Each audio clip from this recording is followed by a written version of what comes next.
All right, terrorism charges have been filed against two men accused of throwing homemade explosive devices at protesters outside Gracie Mansion over the weekend. That's right. Both are charged in a 5-count federal complaint with attempting to provide support to ISIS, use of a weapon of mass destruction, and several other charges. Joining us now is defense attorney and former federal prosecutor Arthur Aidala with a breakdown of the indictments in this case. Arthur, what makes these qualified as terrorism charges under federal law here?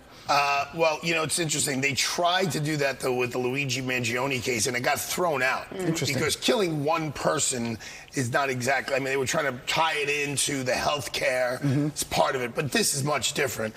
The most important part of this case so far is that the bomb squad and the FBI took these devices, which thank God did not detonate, because the most important part is they took them to wherever, somewhere on the west side of Manhattan, and they were real bombs. They could have gone off, and they could have really killed people and hurt people. So that now qualifies as the weapons of mass destruction. And once you got a weapon of mass destruction amongst a crowd, and you got to throw the mayoral piece in here, right? It's not like... I mean, yes, we're all equal human beings, but now you're talking about the mayor. Location, like Gracie an iconic mentioned. location and all of those things. The jail time in a case like this, if they're convicted, is tremendous. It's a mandatory minimum.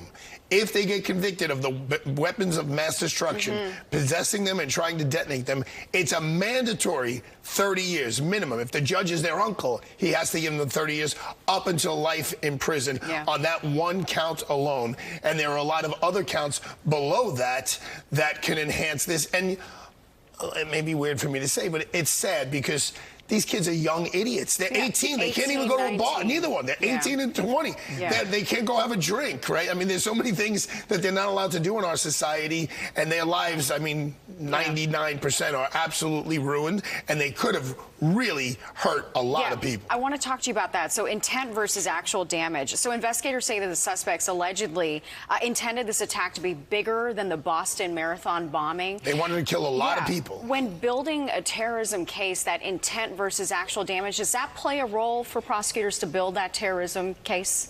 It does, and thank God the actual damage piece isn't a factor here.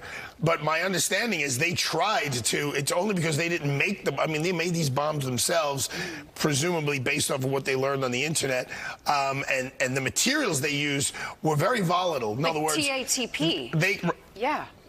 Check out the big brain. Check out the big brain on the time. I looked into these. I mean, this is like serious explosives. Serious explosives that are very volatile. In other words, they could have gone off in the car or however they got. And you talk about the federal aspect. They are apparently, as we speak, executing a search warrant in Pennsylvania. So once you get the two state situation going on, that brings you also to federal jurisdiction, although they would have had it already with the weapon of mass destruction.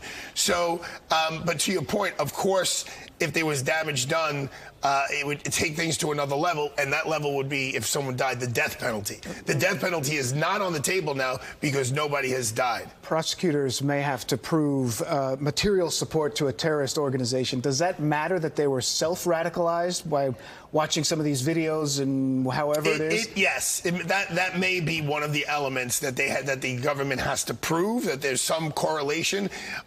They have admitted, right? So they waived all their rights, they gave all their statements, and they're saying that basically they were watching it on the internet, and they did not, they don't talk about an affiliation, but that's what's being investigated right now.